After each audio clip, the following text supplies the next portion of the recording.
ને બોલવાનું બક્કા બક્કી અમારા ઠાકોર ભાઈ તો સુધર્યા છે બાપા, કઈ કઈ થાક્યા. હા આમાં સુધરો હોય હમણાં મેં જોયું તું તો જોરદાર ને મને આ બધું પ્રોગ્રામ કહું તો એમ જ કે ઠાકોર જ બધું બગાડે દારૂ પી પી. સાચી વાત છે. હા તમારી જે નહીં પીતા એમને જે પીવે છે એમને તો કોઈ લેવા દેવા જ નહીં, બિન ધમાલ કરવા જ આવી છે બધા. તો ભાઈ એમને બી વિનંતી કે ભાઈ આવું ના કરજો, તમારા સમાજની સંસ્કૃતિ તમારા સમાજની બદનામી થાય છે. બરાબર. અત્યારે કોઈ બી કહેતો ભાઈ ઠાકોરો આવા કોનમાં ઝોલા, એટલે પેલો વીઘો વેચી વેચીને કોનમાં ઝોલા, વીઘો લઈને પછી કોનમાં ઝોલા પેલો ચાલે યાર.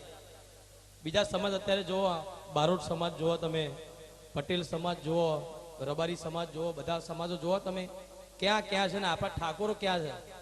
હા કારણ શું? વ્યસન દારૂ. આ લોકોએ આ બધું છોડી દીધું, વ્યસનો છોડી દીધા, પોતે ભણ્યા, પોતાના દીકરા દીકરીઓને ભણાવ્યા, ત્યારે અત્યારે આ બીજા સમાજના લોકો આપણાથી ઉપર છે ને આપણે શું કર્યું કયો? હા તો આ લોકોને જોઈને તો આપણે સુધારવાનું રહ્યું નહીં ભાઈ. ક્યારે સુધરશે? અત્યારે તો ભાઈ કોમ્પ્યુટરના જમાના આવી ગયા, અત્યારે શિક્ષણ વગર ચાલશે જ નહીં. નોમ નોમ રહ્યા છે ને પછી તમે પ્રેમથી બોલો વિક્રમજી તો બધા માનશે, કારણ કે આજે તમારી જોડે આ લોકોને પ્રેમ છે એટલે જ આ લોકો બધા તમને જોવા આવે છે. પણ કદાચ એવું બની શકે કે પીધા પછી જોશ આવી જાય છે, સિંહ બની જાય છે. પણ બધાને ખરેખર નમ્ર વિનંતી છે આજે.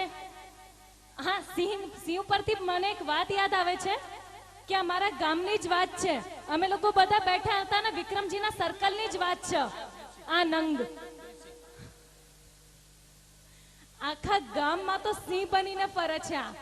તો મને એક વખત ગુસ્સો આવ્યો, મેં કીધું ભાઈ આખા ગામમાં તો તું સિંહ બનીને ફરે છે, ઘરમાં જાય છે ત્યારે શું થઈ જાય છે? તો આ વટમાં બોલ્યો કે ઘરમાં હું સિંહ જ હોઉં છું, પણ પેલી દુર્ગા બનીને મારા પર સવાર થઈ જાય છે. એટલે હું તમામ બહેનોને નમ્ર વિનંતી કરું છું કે આ લોકો સિંહ બને ને તો તમારા બધાને દુર્ગા બની જવાનું, બધાને પોતપોતાના હાથમાં લઈ લેવાનું, એકદમ ધ્યાન રાખવાનું. હા હા હા બહુ બરાબર છે, જોઈ લઈશું તો અમે. ના ના ખરેખર હું દિલથી આટલું કહું છું, કારણ કે આજે વિક્રમજી આટલું બધું ઠાકોર સમાજને સમજાવવા માટે, ઠાકોર સમાજની વાત નહીં, જે કોઈ વ્યક્તિ જે કોઈ માનવી વ્યસન કરે છે તેમને સમજાવવા માટે જ આજે તમે લોકો સિંહ બની જાઓ છો ને આટલા બધા ઝઘડા કરો છો. તો આ તો અમારી લાગણીઓ છે તમારા માટે કે અમે લોકો, તમે છો તો અમે છીએ, તમે ના હો તો અમે એકલા અહીંયા સ્ટેજ ઉપર શું કરીશું? તો આજે આપ લોકોનો સાથ અને સહકાર અમને આવી જ રીતે મળતું રહે એવી જ અમારી નમ્ર વિનંતી છે કે અને ઈચ્છા છે. તો હવે આપણા કાર્યક્રમને આવી જ રીતે આગળ વધારીએ. 3511 રૂપિયા બારોટ પ્રકાશભાઈ બચુભાઈનું મિત્ર મંડળ ગામ કારોડાથી ભેટ કરે છે. એમને અમારા પ્રકાશભાઈને જય મહાકાળી. 500 રૂપિયા બારોટ ભૂપેન્દ્રભાઈ વટવાથી ભેટ કરે છે. ખૂબ ખૂબ ધન્યવાદ. લોહીની સગાઈમાં ફુલાણી પ્રેત આજ ગામના સરપંચ શ્રી બાપજી મનીષભાઈ ટૂંક સમયમાં બનાવવા માંગે છે વિક્રમ અને રાધાને લઈને, એટલે સરપંચ શ્રી પ્રોગ્રામ પૂરો નહીં થયો. ધન્યવાદ. એક ગીત બાકી છે, એક ગીત મહાકાળી માનો એક ગીત, પછી આપણે પ્રોગ્રામ પૂરો કરી. દરેક બેન માતાઓને ભાઈઓને વિનંતી, એક ગીત 5 મિનિટ બેસો, પછી આપણે બધાના ઘરે જ જવાનું છે. વિક્રમભાઈ ઠાકોરને વિનંતી કે છેલ્લું સરસ મજાનો મહાકાળી માનો ગરબો લઈને આવે અને પછી આપણે કાર્યક્રમને અહીંયા પૂર્ણ વિધિ આવશે.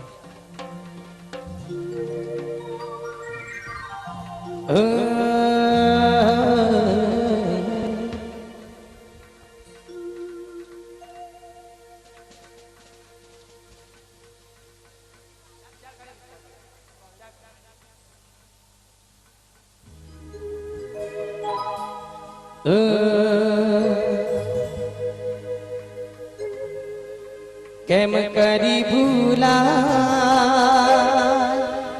કાળકા મને, કેમ કરી ભૂલા